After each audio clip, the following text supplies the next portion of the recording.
CCSku, bertemu lagi dengan manusia Madasudi Easy Film. Baiklah, berikut ini gua akan meringkas grup hip hop bernama Cypress Hills. Mereka dianggap sebagai legenda hip hop Amerika dengan lirik yang sangat kritis. Oke CCSku, sebelum kita mulai seperti biasa, kita intro dulu guys. Manakah kita mencari manusia, membotakkan mata, mengosongkan jiwa, saya kesunyian, tak lagi kau dengar. Inilah saatnya engkau melihatnya. Ikutlah bersamaku, berjalan bersamaku, dengan apa membara, dengan asap bermakna. Marilah harapan jadi kenyataan, marilah harapan jadi kenyataan. We're gonna revolt, and on the throne. We're gonna. Stop, I want you passing, you're missing the window. With my magnum, taking us some going on your parents into your satellite.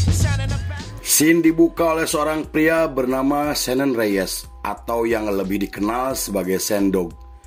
Ia adalah pria asal Kuba yang berimigrasi ke California, Amerika.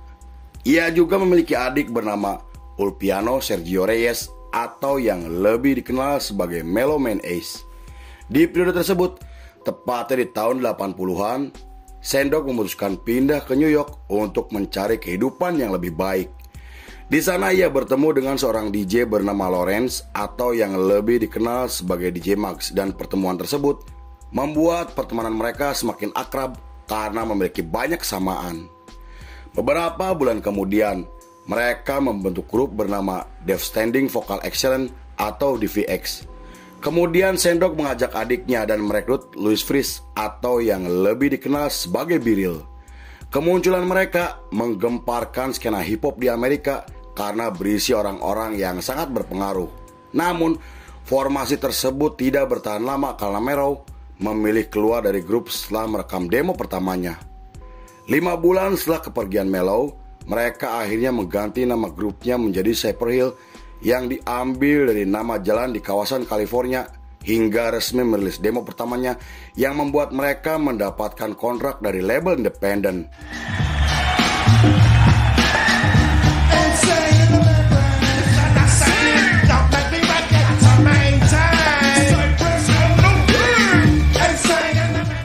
Lalu setelah resmi bergabung dengan label pada tahun 1991, mereka merilis album pertamanya yang berhasil mengguncang skena hip hop di Amerika. Selain menempati posisi 1, 2 lagu mereka menjadi lagu paling banyak diputar oleh radio di seluruh Amerika.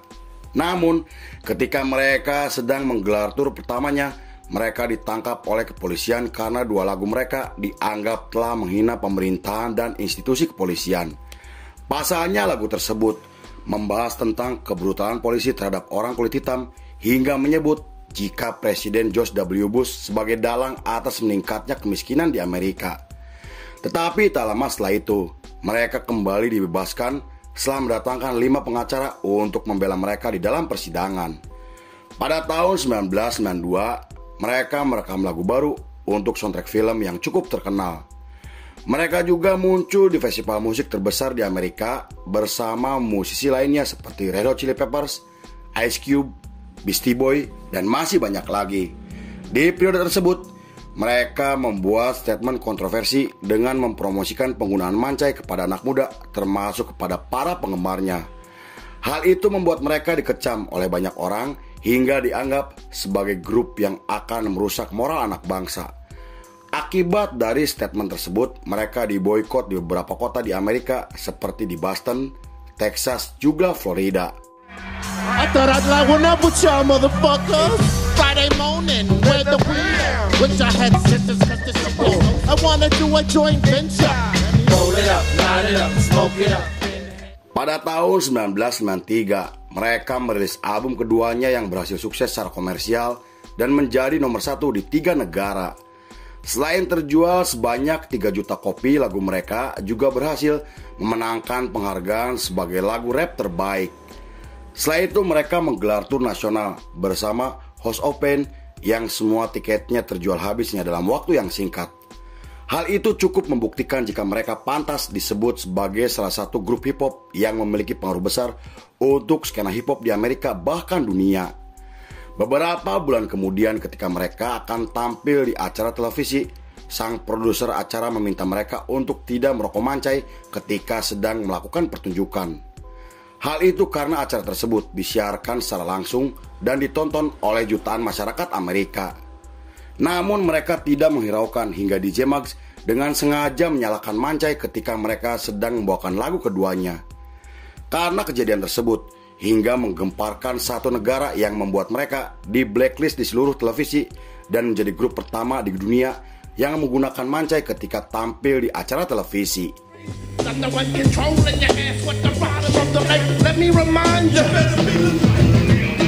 Talking shit, trying to take this score. Pada tahun 1994, mereka tampil di Festival Woodstock yang dihadiri oleh lebih dari 500.000 penonton. Di sana mereka tampil bersama personil barunya dengan membawakan lagu yang membahas tentang kebobrokan sistem pemerintahan dan kebrutalan polisi terhadap kaum marginal. Mereka juga mengungkapkan kebenciannya terhadap kepolisian hingga membahas isu sosial yang sedang terjadi di negaranya. Karena hal itu, mereka dikenal sebagai salah satu grup hip hop yang sering menyuarakan pesan anti polisi melalui lirik-liriknya. Terlepas dari lagunya yang selalu menuai kontroversi, namun majalah Rolling Stone menobatkan mereka sebagai grup hip hop terbaik yang memiliki pengaruh besar di skena hip hop Amerika. Pada tahun 1995, setelah mereka tampil di festival terbesar di Amerika untuk kedua kalinya, mereka muncul dalam serial kartun yang sangat terkenal bernama The Simpsons. Di periode tersebut, mereka mulai menulis lirik yang lebih provokatif untuk menyinggung ketidakadilan yang telah dilakukan oleh penegak hukum di Amerika. Hal itu mereka lakukan karena ingin menyadarkan masyarakat tentang masalah sosial yang sedang terjadi di Amerika dan menyerukan perlawanan terhadap kebrutalan polisi yang selalu bertindak seenaknya. Karena statement tersebut, para polisi menganggap jika mereka sebagai ancaman karena bisa memicu sentimen anti polisi di kalangan masyarakat Amerika. Who is playing with the London Symphony Orchestra? Orchestra? What's up with this orchestra? Cypress Hill! Beberapa bulan kemudian, mereka merilis album ketiganya dengan menampilkan satu lagu yang sangat kontroversi. Pasalnya, lagu tersebut menggambarkan pandangan negatif terhadap tindakan polisi yang kemudian menimbulkan pro kontra di kalangan masyarakat. Namun, album ketiga mereka berhasil sukses secara komersial hingga mendapatkan 3 penghargaan sekaligus. Tetapi di tengah ketenaran mereka yang semakin meningkat, Sendok memutuskan keluar dari grup setelah membentuk band rock bersama teman-temannya, dan keputusan tersebut membuat para penggemarnya sangat kecewa. Meski begitu, Biril dan kawan-kawannya tetap bersama Cypress Hill dengan merilis EP pada tahun 1996, dan konon EP tersebut menjadi barang langka yang sangat diburu oleh kolektor seni di seluruh dunia. Di sisi lain, ketika permusuhan antara East Coast dan West Coast semakin memanas, Sendok dan Cypress Hill memilih untuk netral karena Tupac dan Biggie Small merupakan teman baiknya. Tak hanya itu, mereka juga sangat dekat dengan pemilik Bad Boy dan Death Row Records karena pernah melakukan kerjasama, dan saat itu Biril berharap jika permusuhan yang terjadi bisa segera mereda karena menurutnya musuh yang sesungguhnya adalah pemerintahan, aparat, dan organisasi rasis di Amerika.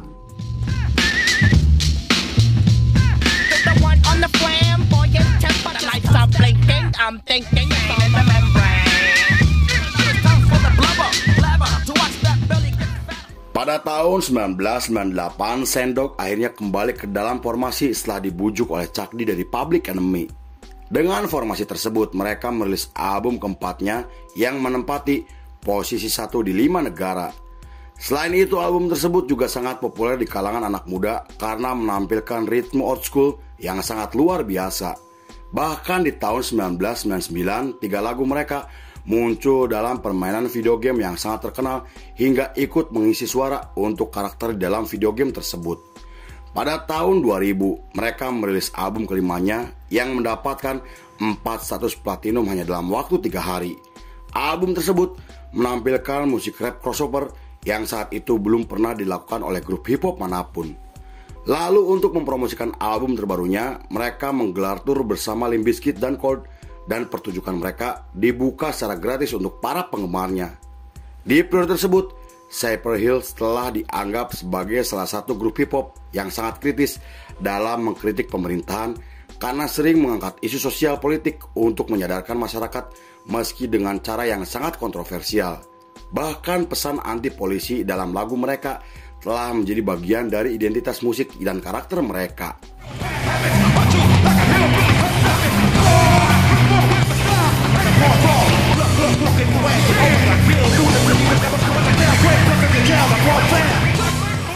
Pada tahun 2001, setelah menggelar tur Eropa, mereka merilis album ke-6-nya dengan menampilkan satu lagu yang membahas ketidakadilan sistem hukum di Amerika. Lalu ketika terjadi insiden mengerikan yang dikenal sebagai serangan 11 September, mereka menggelar konser amal yang semua keuntungannya disumbangkan kepada keluarga korban. Meski jumlahnya tidak seberapa, namun mereka berharap jika uang tersebut bisa digunakan dan bermanfaat untuk keluarga korban yang terkena musibah. 1 tahun kemudian mereka merekam lagu baru untuk pegulat Smackdown bernama Tez, dan lagu mereka yang direkam 2 tahun sebelumnya muncul dalam album kompilasi yang sangat terkenal. Pada tahun 2004 mereka merilis album ke-7-nya yang dianggap sebagai album terlaris yang pernah mereka rilis. Album tersebut menampilkan 2 lagu kolaborasi dengan putra Bob Marley dan Tim Armstrong dari Rancid. Namun setelah menggelar tur dunia di tahun 2005, mereka memutuskan vakum sementara demi kesehatan para personilnya dan ingin menghabiskan banyak waktu bersama keluarganya. So you wanna be a thug superstar? No, in these streets of Brooklyn, turn the flame up. No, in these streets of Brooklyn. Pada tahun 2007, Sendog mengumumkan jika Cypress Hill akan bersatu kembali untuk tampil di festival musik tahunan. Mereka juga berencana akan menggelar tur nasional bersama beberapa musisi lainnya seperti Public Enemy, Wu-Tang Clan, dan Rage Against the Machine. Kabar tersebut disambut baik oleh para penggemarnya yang telah menunggu aksi mereka selama 2 tahun. Bahkan ketika mereka merilis album ke-8-nya di tahun 2010, album tersebut terjual habisnya dalam waktu yang singkat dan dianggap sebagai salah satu album terlaris sepanjang masa. Di sisi lain, ketika pemerintahan berencana akan merancang undang-undang terkait masalah imigrasi, Sendog bersama kawan-kawannya melakukan protes dengan membuat statement yang sangat kontroversial. Tanya itu ketika mereka tampil di festival musik yang digelar di Paris, Prancis, mereka melakukan orasi untuk memberitahu kebobrokan sistem pemerintahan di Amerika kepada masyarakat Eropa. 2 tahun kemudian, tepatnya di tahun 2012, mereka kembali memutuskan vakum sementara setelah merilis EP album kolaborasi bersama DJ bernama Rusko.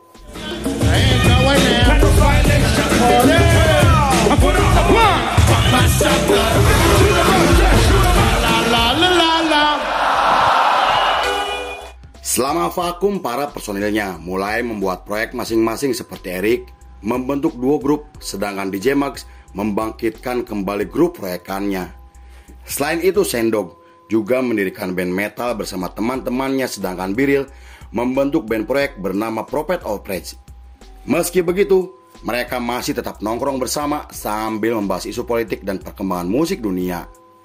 Pada 28 September 2018, mereka akhirnya muncul kembali dengan merilis album terbarunya yang kembali menggemparkan skena musik hip hop Amerika. Kemunculan mereka memiliki dampak besar di saat musik hip hop menjadi musik umum dan sangat diminati oleh anak muda di seluruh dunia. Bahkan pada tahun 2019, mereka sampai menerima bintang penghargaan atas kontribusi besarnya untuk industri musik Amerika. Karena itu mereka menjadi grup hip hop pertama di dunia yang berhasil menerima bintang penghargaan tersebut. Sampai saat ini, mereka masih aktif dan terus konsisten untuk membuat karya hingga dianggap sebagai salah satu grup hip hop yang memiliki pengaruh besar secara internasional. Selain itu, mereka juga dianggap telah menginspirasi banyak musisi hip hop dunia seperti Eminem, Post Malone, Fat Joe, dan masih banyak lagi. Bahkan band seperti Limp Bizkit, Linkin Park, dan Korn sampai menyebut jika Cypress Hill adalah inspirasi terbesarnya. Lalu film pun selesai.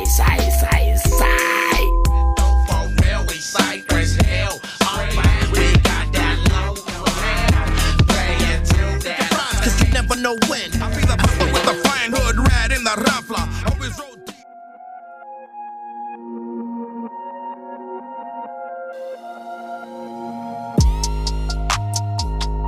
Musik adalah energi dan cara untuk menyampaikan pesan tentang ketidakadilan by tukang cuangki. Oke CSSku, terima kasih sudah menyaksikan ringkasan ini hingga selesai. Saya beserta jajaran Berandal Malam kembali pamit undur diri. Sampai jumpa di episode berikutnya. Bye bye hampura bye lol CSku. Yeah.